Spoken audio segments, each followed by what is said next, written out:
Gold trusted gold buyers మీరు తాకట్టు పెట్టిన బంగారాన్ని విడిపించి ఈ రోజు ఉన్న మార్కెట్ ధరకు కొనబడును.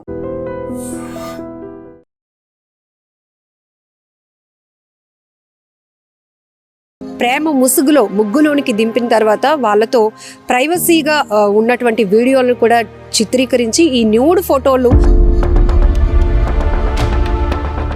న్యూడ్ వీడియోస్ని కూడా మళ్ళీ బయట పెడతాను, సోషల్ మీడియా అంతా వైరల్ చేస్తాను అంటూ యువతుల్ని బ్లాక్మెయిల్ చేస్తూ ముందుకు వెళ్తున్నటువంటి ఓ యువకుడు ఖచ్చితంగా పోలీసులు కఠినంగా శిక్షించాలంటూ ఓ బాధితురాలైతే ఇప్పుడు మీడియాను ఆశ్రయిస్తోంది.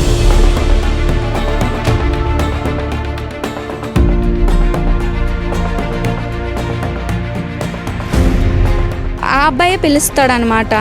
ఆ అబ్బాయి పిలిచి అక్కడికి వెళ్ళిన తర్వాత కొట్టడం, కడుపులో తన్నడం, కర్రలతో కొట్టడం అవన్నీ చేస్తాడు.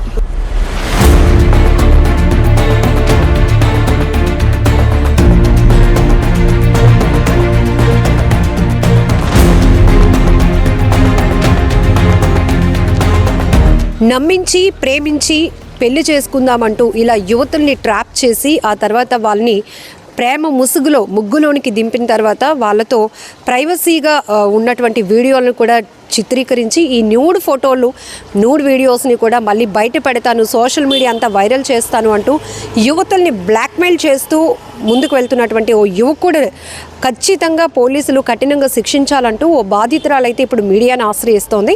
గతంలో కూడా యువకుడిపై నేను పోలీసులను ఆశ్రయించి కంప్లైంట్ పెట్టినప్పటికీ కూడా ఎటువంటి న్యాయం జరగలేదు కాబట్టి నాలాంటి బాధితులు ఇంకా చాలామంది ఉన్నారు. ఇలాగే ఆ యువకుడి చేతిలో మోసపోయినటువంటి బాధితులు కూడా ఉన్నారు. న్యూడ్ వీడియోలు కూడా ఉన్నాయి. వాటన్నిటిని కూడా తొలగించాల్సిన బాధ్యత కూడా పోలీసులు తీసుకోవాలి అనేది ఆ యువతి చెప్తోంది.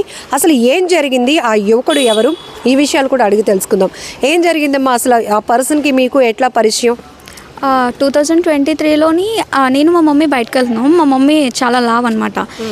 ఈ దాశర్ రవీంద్ర యాదవ్ అనే అబ్బాయి అండ్ గోవింద్ హెర్బల్ ప్రోలో పనిచేస్తారు. మేము ఇలా వెయిట్ లాస్ తగ్గిస్తామని చెప్పేసి నా నెంబర్ తీసుకున్నారు. నెంబర్ తీసుకొని మీ మమ్మీ తగ్గించుకోవడానికి వస్తుంది అన్నది కదా, సో ఎప్పుడు వస్తారని అలా అడిగేవారు. బట్ నేను చెప్పేసాను మా మమ్మీ రాదు, మాకు ప్రెగ్నెంట్ టైం అనేసి. అయినా సరే అలా కంటిన్యూస్గా కాల్స్ చేసేవారు, మెసేజెస్ చేసేవారు. అప్పుడు నేను రెస్పాండ్ అయితే ఇలా మీతో స్నేహం చేయాలని ఉందని దాశర్ రవీంద్ర యాదవ్ అనేసి అబ్బాయి నాతో ఫ్రెండ్షిప్గా ఉండేవాడు అనమాట. ఒకసారి ప్రపోజ్ చేశాడు, పెళ్లి చేసుకుంటాను అనేసి. నేను చెప్పాను నాది ఎస్సీ, మీది యాదవ్స్, ఒప్పుకోరు అండ్ కొంచెం చాలా ఇబ్బందులు వస్తాయి అనేసి అంటే, లేదు నువ్వు చాలా అందంగా ఉన్నావు, నువ్వు చాలా నిజాయితీ పరురాలివి, ఏమన్నా ముందే చెప్పేస్తున్నావు అని చెప్పేసి నాకు నువ్వు ఇష్టం అని చెప్పాడు అనమాట. నేను యాక్సెప్ట్ చేయలేదు, ఎందుకంటే మా పేరెంట్స్ ఇది చేయరనేసి.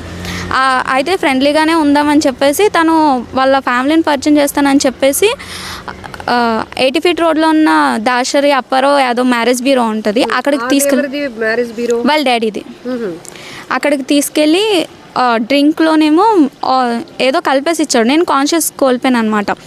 ఆ టైంలోని తను నన్ను యూజ్ చేసుకొని నా వీడియో అనేది తీసాడు వితౌట్ డ్రెస్ తీసి, ఇలా నువ్వు నా లవ్ యాక్సెప్ట్ చేయకపోయినా, ఎవరితోనైనా చెప్పినా, నేను రమ్మన్నప్పుడు రాకపోయినా నేను నీ వీడియోస్ అనేవి అప్లోడ్ చేస్తాను అని చెప్పేసి బెదిరించారనమాట. బెదిరిస్తే నేను ఇంకా నా ఫోన్ కూడా తను హ్యాక్ చేస్తాడు. నేను ఎవరితో చెప్పుకోలేని సిచ్యువేషన్, నా మెయిల్ అన్నీ హ్యాక్ చేస్తాడు.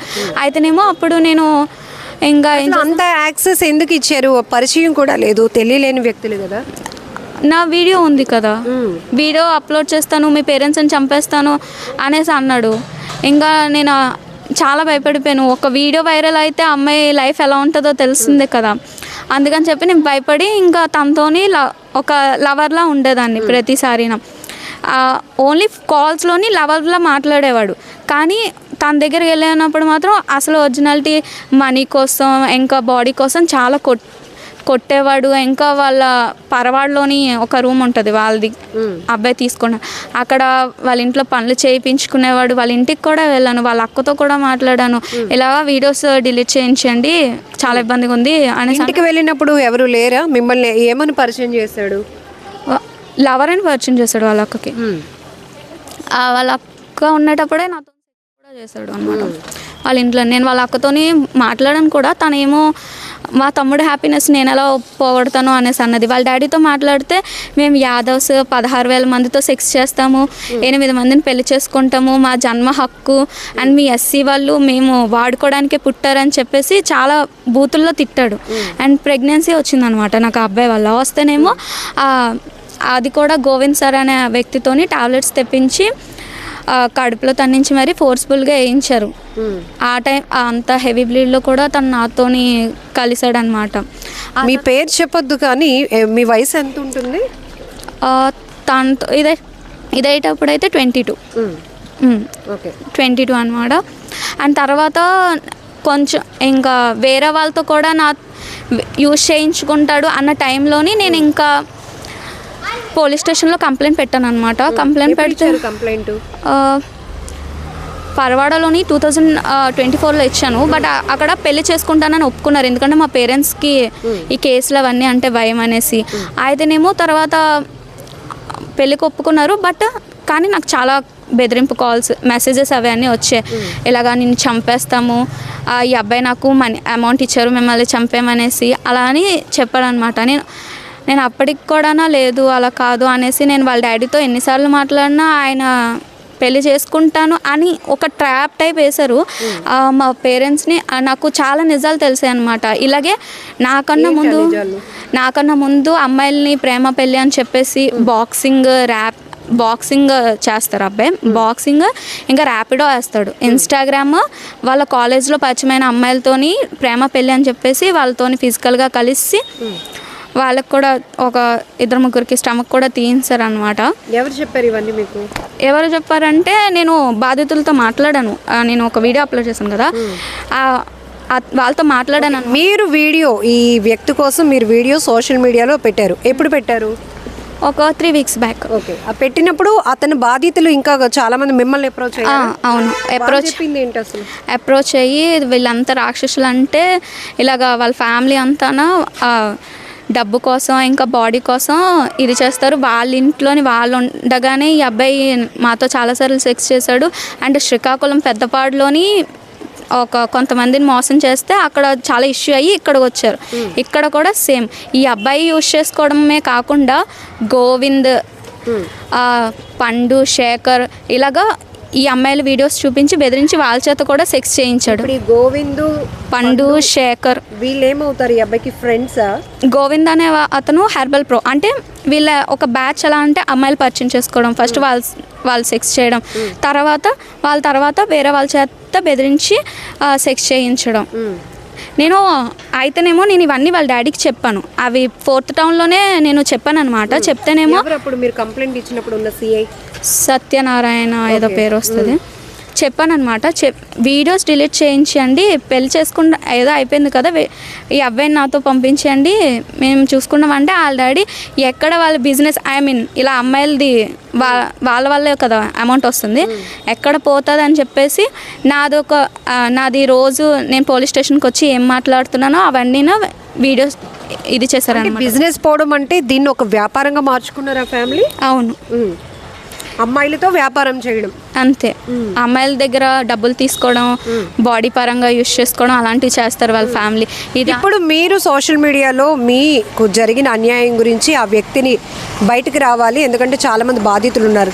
మరి మీరందరూ కలిపి ఎందుకు ఒకేసారి కంప్లైంట్ ఇవ్వడానికి ముందు రావాలి? నేను వేరే అమ్మాయిలతో మాట్లాడినప్పుడు ఏమైందంటే వాళ్ళకి పెళ్ళిళ్ళు అయిపోయాయి, ఇంకొంతమందికి పెళ్ళిళ్ళు కావాలి. వాళ్ళు ఏమంటే పరువు ఇంకా చాలా ఉంటాయి కదా అమ్మాయిల విషయంలోని.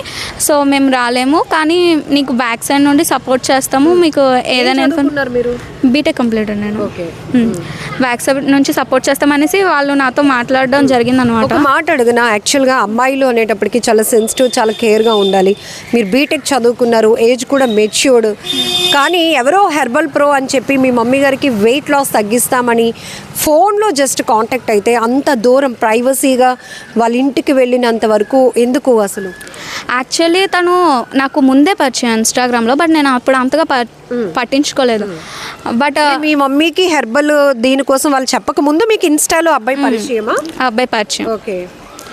పరిచయం అనమాట. నేను అంతగా పట్టించుకోలేదు. ఆ తర్వాత ఎప్పుడైతే తన నంబర్ ఇది చేశాడో, నువ్వు అంటే ప్రతి అమ్మాయితో ఎలా పులిహోర కలుపుతాడో నువ్వు దేవతవి అలా అనుకొని ఏవేవో ఇంకా మాటలు చెప్పి వాళ్ళ పేరెంట్స్తోని మాట్లాడించాడు. అంటే నేను స్టార్టింగ్ వెళ్ళిపోలేదు, నాకు వాళ్ళ పేరెంట్స్తో మాట్లాడించాడు, వాళ్ళ అక్కతో మాట్లాడాను. అప్పుడు నమ్మకం వచ్చిన తర్వాతే నేను వాళ్ళ ఇంటికి వెళ్ళాను అనమాట.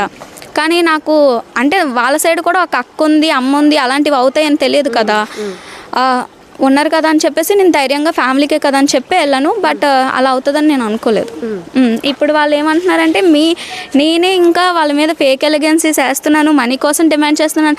ఆ అబ్బాయి నా దగ్గర చాలాసార్లు కొట్టి మరీ హ్యాండ్ క్యాష్ తీసుకున్నాడు, చాలాసార్లు ఆన్లైన్ పేమెంట్ వాళ్ళ ఇంట్లో టిఫిన్స్కి అట్లకి అన్నిటికీ నన్నే యూజ్ చేసుకొని పని మనిషి కింద యూజ్ చేసుకున్నారు. నేను వాళ్ళు మనీ డిమాండ్ చేస్తున్నాను అంటున్నారు. ఇప్పుడు పెళ్లి కాకుండా ఆ అబ్బాయి వల్ల మీరు ప్రెగ్నెన్సీ అయినట్టు మీకు ఎప్పుడు తెలిసింది? అక్టోబర్లో. అప్పుడు వాళ్ళ ఫ్యామిలీకి చెప్పారా ఈ విషయాన్ని? యాక్చువల్లీ వాళ్ళ ఫ్యామిలీకి అంతా తెలుసు. వాళ్ళ ఫ్యామిలీకి ఈ అబ్బాయి ఏమైనా గోకుతున్నాడో, ఏమైతే తిరుగుతున్నాడో, ఏమైనా ట్రాప్ చేస్తున్నాడో అన్నీ తెలుసు వాళ్ళ ఫ్యామిలీకి. వాళ్ళ ఫ్యామిలీకి తెలుసు. అండ్ నేను కూడా వాళ్ళ అక్కతో మాట్లాడాను కూడా. ఏ రకమైన టార్చర్? అంటే పెళ్లి చేసుకుందాము అని మీరు ప్రెజర్ తెచ్చినప్పుడు దానికి టార్చరా, లేకపోతే మీరు ప్రెగ్నెంట్ అని తెలిసిన తర్వాత టార్చరా, ఇంకా మీ మీద థ్రెట్ కూడా ఏదో ఉంది, సుపారీ ఇచ్చి మిమ్మల్ని చంపించాలి అనుకున్నాడు అని మీరు చెప్తున్నారు, ఏంటది అసలు? యాక్చువల్లీ తను కాల్లోని ప్రేమగా అంటే నేనే పిలిచినట్టు, అక్కడ ఎలా అంటే నెక్స్ట్ టైం నువ్వే నన్ను పిలిచినట్టు కాల్లో మాట్లాడు అంటే నేను పిలిచినట్టు అలా మాట్లాడమంటాడు. కానీ ఆ అబ్బాయే పిలుస్తాడనమాట. ఆ అబ్బాయి పిలిచి అక్కడికి వెళ్ళిన తర్వాత నాకు చాలా పీరియడ్స్, నేను అసలు ఏం ఉండలేను, వెళ్ళిపోతాను అలా అన్నా సరే పక్కాగా తనతో శారీరకంగా కలిగే ముందు కొట్టడం, కడుపులో తన్నడం, కర్రలతో కొట్టడం అవన్నీ చేస్తాడు. అండ్ తర్వాత ప్రెగ్నెన్సీ టైంలో కూడా నాకు కడుపులో చాలా దారుణంగా తన్నాడు అనమాట. అవును, ఎవరో తెలియలేని వ్యక్తిలో అంత పెయిన్ ఎందుకు? పోలీసులు మీరు అప్రోచ్ అవ్వచ్చు కదా. పోలీసుల్ని అప్రోచ్ అవ్వడానికి నేను ఎవరితో చెప్పడానికి కావదు, నా ఫోన్ అంతా హ్యాక్లోనే ఉంది. అండ్ తర్వాత నా దగ్గర చాలా ప్రూఫ్స్ అనేవి ఉండేవి, ఈ అబ్బాయి కొంతమందితో చాట్ చేసినవి. అండ్ తర్వాత ఈ అబ్బాయి నా విషయంలో చేసిన ఆ ప్రూఫ్స్ అని ఏంటంటే నా ఫోన్ లాక్కొని కొట్టేసి అవన్నీ రీసెట్ చేస్తాడు. నా మెయిల్లో దాచుకున్న ప్రూఫ్స్తో సహా అన్నీ ఇది చేస్తారు. నేను ఏమని పోలీసుల దగ్గరికి వెళ్ళాలి? నాకు ఎటువంటి న్యాయం ఇప్పుడు కూడా పోలీసుల దగ్గర నేను ఫేక్ ఎలిగెన్సీ వేస్తున్నాను అనేసి నా దగ్గర గట్టి ప్రూఫ్స్ ఉండేవి, అవన్నీ డిలీట్ చేయడం వల్ల ఇప్పుడు ఇలా మీడియా ముందుకు వచ్చాను. ఇప్పుడు ఆ అబ్బాయి మిమ్మల్ని చంపించాలి అనుకునే ప్లాన్ కూడా వేశాడు అంటున్నారు. ఇది ఎవరైనా థర్డ్ పర్సన్ మీకు చెప్పారా? ఏం జరిగింది అసలు? నైట్ 12:30 అలాగా ఒక అతను నాకు మెసేజ్ చేశాడు, చాలా వల్గర్ లాంగ్వేజ్లో తిట్టి, ఇలాగ నువ్వు మా బావని ఫేక్ రూమర్స్ చేస్తున్నావంట, సో వాడు నీకు చంపమని 20,000 ఇచ్చాడు, సో నిన్ను మేము చంపేస్తాము అనేసి నాకు చాలా తప్పుగా మాట్లాడారు. అది. సో ఇప్పుడు చాలా మంది బాధితులు ఉన్నారు అంటారు. మీకు లాగానే చాలా మంది బాధితుల యొక్క నూడ్ ఫొటోస్, వీడియోలు కూడా ఉన్నాయి అబ్బాయి దగ్గర? ఉన్నాయి, నేను చూసాను తన ఫోన్లోని. ఆ ఫోన్ తెప్పిస్తే మొత్తం అంతా బయటకు వస్తుంది. బట్ వాళ్ళు నేను పోలీస్ సార్ కూడా, సార్ ఫోన్ తెప్పించండి, అప్పుడు నేను ఫేక్ ఎలిగెన్సీస్ అంటున్నారు కదా, ఫోన్ తెస్తే మీకే తెలుస్తుంది అండి అంటే వాళ్ళు తెప్పించలేదు. ఎందుకంటే వాళ్ళకి ఆ పవర్ ఉన్నా సరే వాళ్ళు ఇది చేస్తున్నారు అంతే. ఇప్పుడు నేను కొన్ని ఆడియో రికార్డ్స్ విన్నాను, అందులో మీ మీద చాలా అమితమైన ప్రేమ ఉన్నట్టు, పిచ్చిదానా నేను చెప్పింది ముందు విను, నువ్వు ఎందుకు అలా నన్ను అనుమానిస్తున్నావు, ఎందుకు మీ అమ్మ వాళ్ళని మీ అక్క వాళ్ళని అందరిని ఇన్వాల్వ్ చేస్తున్నావు, ఒకవేళ పోలీసులు కౌన్సిలింగ్ నువ్వు కేసు పెట్టడానికి పోలీస్ స్టేషన్కి వెళ్ళినా, కంప్లైంట్ ఇచ్చినా అక్కడ పోలీసుల ముందు నీ మెడలో తాళి కట్టాలన్నా నేను కట్టేస్తాను అంటున్నాడు. ఇవన్నీ ఎందుకు మీరు నమ్మట్లేదా? ఇవన్నీ ఫేక్, నమ్మించాలనే ప్రయత్నం అంతా ఉంటే తను ఎప్పుడో, నేను పోలీస్ స్టేషన్కే రాను కదా, నేను పోలీస్ స్టేషన్కి రాకపోవడానికి రీజన్ వెళ్ళడానికి రీజన్ పెళ్లి చేసుకోను అన్నాడు. అండ్ తర్వాత నేను అమ్మాయిల ప్రూఫ్లు కూడా చూశాను, వేరే వాళ్ళతో నాకు సెక్స్ చేయించమని ఫోర్స్ చేశాడు. అందుకే నేను పోలీస్ స్టేషన్ వరకు వచ్చాను. లేదంటే వేరే వాళ్ళతో అంటే మీ ఫ్రెండ్స్ గ్రూప్ని కూడా మా ఫ్రెండ్స్ కాదు, వాళ్ళ ఫ్రెండ్స్తోని సెక్స్ చేయమని నాకు ఇది చేశారు. తనకి నిజంగా అంత ప్రేమ ఉంటే అలా ఎందుకు చేయిస్తాడు? నేను పోలీస్ స్టేషన్ వరకు రాను కదా, పెళ్లి చేసుకుంటాను అంటే. నేను వచ్చాను అంటే ముందు ఏం జరిగిందో అవన్నీ వాట్సాప్ రికార్డింగ్లు కానీ కాల్ రికార్డింగ్లు కానీ తీస్తేనే ప్రతి ఒక్కరికి ఏంటి నిజం ఏంటి అబద్ధం అనేది తెలుస్తుంది. ఇప్పుడు మీ సైడ్ ఇంత పెయిన్ ఉంది, మీరు పూర్తిగా ఒక వ్యక్తి చేతిలో, ఒక కుటుంబం చేతిలో మోసపోయారు.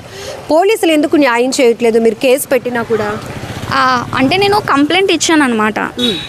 కంప్లైంట్ ఇస్తే ఎవరెవరి మీద కంప్లైంట్ ఇచ్చారు? వాళ్ళ ఫ్యామిలీ అంతటి మీద. ఎందుకంటే వాళ్ళు నన్ను కొట్టారు, నా క్యాస్ట్ని తిట్టారు, చాలా అసభ్యకరంగా మాట్లాడారు. అండ్ ఎప్పుడు అంటే నేను కంప్లైంట్ ఇస్తున్నాను. బట్ ఏంటంటే సార్ వాళ్ళు ఏంటంటున్నారు, పెళ్లి చేసుకుంటానంటే కేసు, సిఎస్ఆర్ వాళ్ళు పెళ్లి చేసుకుంటానంటే కేసు అవ్వదు కదా అనేసి అంటున్నారు. కానీ అక్కడ పెళ్ళి ఇంపార్టెంట్ కాదు, అమ్మాయిల వీడియోస్ అనేవి ఇంపార్టెంట్. తను ఎంతమందితో ఆడుకున్నాడో వాళ్ళ ఫ్యామిలీ, అది ఇంపార్టెంట్ కదా అని అది చెప్తున్నా సరే వాళ్ళు ఏదో సగం వింటారు, మిగతాది ఏం వినరు. అది అండ్ నేను సార్కి మొత్తం అంతా చెప్పినా సరే వెళ్ళడం నీ తప్పు అంటున్నారు. లైక్ వాళ్ళ ఇంట్లో ఫ్యామిలీ ఉంది కాబట్టి, అందరి ఫ్యామిలీ ఒక్కటే కాబట్టి నేను వెళ్ళాను తప్ప ఆ అబ్బాయిని ఒక్కరిని గుద్దిగా నమ్మేసి నేనైతే వెళ్ళాను కదా. అంటే ఒక ఫ్యామిలీ ఉంది ఇంట్లో, వాళ్ళ ఇంట్లో కూడా అంటే ఇప్పుడు మిమ్మల్ని నమ్మిస్తున్న అబ్బాయి ఇంట్లో అమ్మ ఉంది, చెల్లి ఉంది, ఐ మీన్ అక్క ఉంది కాబట్టి నాకు అలా అన్యాయం జరగదు, నిజంగానే హార్ట్ఫుల్గా ప్రేమిస్తున్నాడు, పెళ్లి చేసుకుంటాడు అనేది మీరు నమ్మారా? కాదు, ఫ్రెండ్గానే వెళ్ళాను నేను. కానీ అలా జరుగుతుందని నేను అసలు ఎక్స్పెక్ట్ చేయలేదు. అప్పటి నుంచి ఇప్పటి వరకు స్టిల్ ఇప్పటి వరకు నేను ఎంత నరకం అనుభవిస్తున్నానో నాకే తెలుసు. చాలా టాబ్లెట్స్ వేయించినందుకు, కొట్టించినందుకు నేను కరెక్ట్గా ఎక్కువసేపు నించోలేను, ఆస్మా ఏ పడితే అవి వచ్చేసాయి.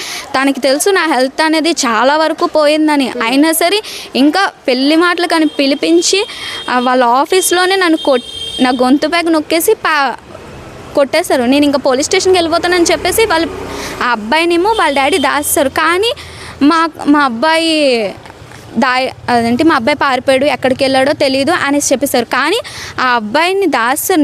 నేను పోలీసులు సార్ చెప్పాను, సార్ ఆ అబ్బాయి ఏం మంచోడు కాదు, వాళ్ళ డాడీయే దాస్తారు అని నేను చెప్పినా సరే పోలీస్ సార్ వాళ్ళేమో పట్టించుకోలేదు. ఆ అబ్బాయి వస్తారు. వాళ్ళ నాన్నగారు మ్యాట్రిమోనీ రన్ చేస్తున్నారు అన్నారు. అంటే ఎంతోమంది అబ్బాయిల జీవితానికి ఒక స్టెప్ అక్కడ పడుతుంది. మరి వాళ్ళ అబ్బాయి వ్యవహారం అంతా అతనికి చెప్పినప్పుడు వాళ్ళ నాన్నగారి నుంచి రియాక్షన్ ఎట్లా ఉంది? చెప్పాను కదా, మేము యాదవ్స్ 8 మందిని పెళ్లి చేసుకోవచ్చు, 16,000 మందితో సెక్స్ రిలేషన్ కంటిన్యూ చేయొచ్చు, అది మా జన్మ హక్కు అని ఆయన గర్వంగా చెప్తున్నారు. మీకు ఆ వాయిస్ రికార్డింగ్ కావాలంటే ఫోర్ట్ టౌన్ పోలీస్ స్టేషన్లోనే ఆయన మాట్లాడారు. ఆ రికార్డింగ్ తీస్తే ఆయన ఎంత గర్వంగా చెప్పి అండ్ మా క్యాస్ట్ని ఎంత తిట్టారో, అండ్ పోలీసులు ఎంత సపోర్ట్ చేస్తున్నారో, లేదంటే పోలీసులు ఎలా ఉన్నారో నాకు తెలియదు. కానీ వాళ్ళు నువ్వు పోలీస్ కంప్లైంట్ పెట్టుకుంటే పెట్టుకో, కేసు పెట్టుకుంటే పెట్టుకో, వాళ్ళు నా వెంట్రుక కూడా పీకలేరు అనేసి పోలీస్ స్టేషన్లోనే చెప్పారు. మహా అయితే ఏం చేస్తావు, డబ్బులు ఇచ్చి గంటలో వచ్చేస్తాను, అప్పుడు నిన్నే వేసేస్తాను, మీ మమ్మీ వాళ్ళు వేసేస్తానని బెదిరించాడు నన్ను పోలీస్ స్టేషన్లో. ఇప్పుడు ఈ అబ్బాయి మోసగాడు, నన్ను మత్తిచ్చి లోబర్చుకున్నాడు, తర్వాత గర్భవతం చేశాడు, నూడ్ వీడియోలు కూడా తీసి బ్లాక్మెయిల్ చేస్తున్నాడు అన్నది విత్ ఇన్ ఎన్ని డేస్లో మీరు తెలుసుకున్నారు అబ్బాయి చీటింగ్ కోసం? అంటే టాబ్లెట్స్ ఇచ్చింది స్టార్టింగ్లోనే, మిగతావన్నీ నేను ప్రెజర్ మీద వీడియో వల్ల కలిసాను. లేదంటే ప్రెజర్ మీద ఎన్నాళ్ళ పాటు కంటిన్యూ చేయాల్సి వచ్చింది? అది 1 year, ఎగ్జాక్ట్గా 1 year. ఫైనల్లీ ఎలాంటి న్యాయం కోరుతున్నారు మీరు? ఈ ఫైట్ అయితే నేను నా ఒక్కరిదాని కోసం అయితే చేయట్లేదు. నేను ఇంకా వేరే వాళ్ళతో మాట్లాడాను, వాళ్ళ విషయంలో కూడా సేమ్ అలానే ఉంది. సో ప్రతి వీళ్ళ ఫ్యామిలీ అందరినీ జైలుకి పంపించి అసలు అయినా రాకూడదు, ఇలాంటి ఫ్యామిలీ అసలు సొసైటీలోనే ఉండకూడదు. నేను అయితే అదే కోరుకుంటున్నాను, వీళ్ళు జైల్లోకే వెళ్ళాలి ఫ్యామిలీ అంతా. ఇప్పుడు సిఐ గారు లోకల్ పోలీస్ స్టేషన్లో మీకు న్యాయం జరగలేదు, ఇంకొంచెం స్టెప్ వేసి విశాఖ పోలీస్ కమిషనర్ గారిని కలిసే ప్రయత్నం చేయాల్సింది కదా? సిపి సార్ని నేను ఆల్రెడీ కలిసాను అనమాట. కలిస్తే ఆయన ఏసీపీ సార్ దగ్గర పట్టుకెళ్తే మళ్ళీ ఏసీపీ సార్ దగ్గర నుంచి ఫోర్త్ టౌన్కి వచ్చింది అది. సో మీడియా ముందుకు వచ్చి ఎందుకు మీ బాధ చెప్పుకోవాలి అనుకున్నారు? అంటే మరొకరికి ఇలాంటి అన్యాయం జరగకూడదు, ఆ యువకుడి చేతిలో మరొక అమ్మాయి బలైపోకూడదని. అందుకు ఆ అబ్బాయి ఒక 5-6 days కూడా అమ్మాయిలతో మీకు తన ఫోన్ దొరికితే చాలు, మీకు ఇంకా వాళ్ళ ఫ్యామిలీ ఏంటో వాళ్ళేంటో మొత్తం అంతా తెలుస్తుంది. ఈ పెద్ద ఆయన ఫోన్ లాక్కున్న వీళ్ళ ఫ్యామిలీ డీటెయిల్స్ ఇవన్నీ తెలుస్తాయి. ఎందుకంటే నేను నోటి మాటల ద్వారా చెప్తుంటే ఎవరు నమ్మట్లేదు, ఎందుకంటే నా దగ్గర కూడా సమంగా ప్రూఫ్స్ లేవు. గట్టిగా ఎంక్వైరీ చేస్తేనే వాళ్ళ ఫ్యామిలీ మొత్తం గురించి బయటకు వస్తుంది. నేనైతే అదే మీరు బీటెక్ చదువుకున్నారు, మెచ్యూర్డ్ ఏజ్, అండ్ ఒక యువకుడి చేతిలో పూర్తిగా మోసపోయిన ఒక బాధితురాలు. మిగతా బాధితులు కూడా చాలా పెయిన్ ఉన్న వాళ్ళు కూడా మోసపోయినా కూడా వాళ్ళు మ్యారేజ్ అయిపోవడం వల్ల ముందుకు రావట్లేదు. సింగిల్గా ఈ మీ ఫైట్ ఎంతవరకు కంటిన్యూ చేద్దాం అనుకుంటున్నారు? నాకైతే పర్మనెంట్గా వాళ్ళకి శిక్ష పడాలి, అంతవరకు నేను ఫైట్ చేద్దామని అనుకుంటున్నాను. ఎందుకంటే నా తర్వాత ఇప్పుడు నేను ఇక్కడ వాళ్ళు ఏమన్నారంటే మేము ఆగిపోయాం కాబట్టి నువ్వు కూడా మాలాగే నరకం అనుభవించు, సో నువ్వు కూడా అలాగే ఆగిపోతే వేరే వాళ్ళ లైఫ్ కూడా నాశనం అయిపోద్ది అనేసి అన్నారు. ఇక్కడ మీరు పోలీసులకు ఇచ్చిన కంప్లైంట్లో అండ్ మీడియా ముందుకు కానీ మీరు రివీల్ చేసిన ఒక వీడియోలో మ్యాట్రిమోనీ పేరుతో వీళ్ళు అరాచకాలు చేస్తున్నారు అంటున్నారు. అసలు మ్యాట్రిమోనీ ఇన్వాల్వ్మెంట్ ఏముంది ఇందులో? అంటే ఆ అబ్బాయి ఎవరితో సెక్స్ చేసిన, అంటే బాక్సింగ్ అమ్మాయిలతో కానీ, ఇన్స్టాగ్రామ్ అమ్మాయిలతో కానీ, ర్యాపిడో వాళ్ళతోనైనా ఆ ఆఫీస్లోనే చేస్తాడు. ఇది వాళ్ళ నాన్నగారు రన్ చేసే మ్యారేజ్ బ్యూరోలో. ఇది బాధితురాలు చెప్తున్నటువంటి విషయం. ఇప్పటికే పోలీసులకు కూడా కంప్లైంట్ ఇచ్చాను, నాకు అన్యాయమే, ఇంకా ఎక్కడ న్యాయం జరగట్లేదు, దీనికి చాలా సమయం పడుతుంది అన్నట్టు అనిపిస్తోంది, ప్రతి దగ్గర ఇన్ఫ్లుయెన్స్ వెళ్తోంది. కాబట్టి ఇంకా నేను అసహనంలో ఉన్నాను, ఎందుకంటే సహనం కోల్పోయినంత పరిస్థితి. ఒక అమ్మాయి బాధితురాలుగా మారింది, న్యాయం కోరుతుంది, రోడ్డెక్కి మరీ అడుగుతున్నా కూడా సత్వర న్యాయం నాకు రావట్లేదు. కాబట్టి ఈరోజు మీడియా ద్వారా, ఎందుకంటే ఇలాంటి వాళ్ళు ఎవరైతే అమ్మాయిని ప్రేమ పేరుతో మోసం చేసి పెళ్లి చేసుకుంటానని నమ్మించి కుటుంబ వ్యవస్థని చూపించి పూర్తిగా అమ్మాయిల్ని ఆ వలలోనికి దింపిన తర్వాత ఏ రకంగా వాళ్ళని టార్చర్ చేస్తున్నారో, ఈవెన్ నూడ్ ఫోటోలు తీసి వీడియోలు తీసి సోషల్ మీడియాలో పోస్ట్ చేసేస్తాం, నీ భవిష్యత్తే లేకుండా చేస్తాం, మీ కుటుంబ పరువు రోడ్డు పాలు చేస్తామని బ్లాక్మెయిల్ చేసి శారీరకంగా లొంగపరుచుకోవడమే కాకుండా చాలా చిత్రహింసలకు గురి చేస్తున్నారు. సెక్సువల్గా కూడా వాళ్ళు చాలా బలంగా టార్చర్లు పెడుతున్నారు. ఇలాంటి వ్యక్తులు ఎవరైతే ఉన్నారో వాళ్ళందరికీ తగిన బుద్ధి చెప్పాలన్నా, ఇలాంటి బాధితులు ఎవరైనా ధైర్యంగా ముందుకు రావాలన్నా నాకు న్యాయం చేయండి అంటూ విశాఖ పోలీసులను ఈ బాధితురాలు వేడుకుంటుంది.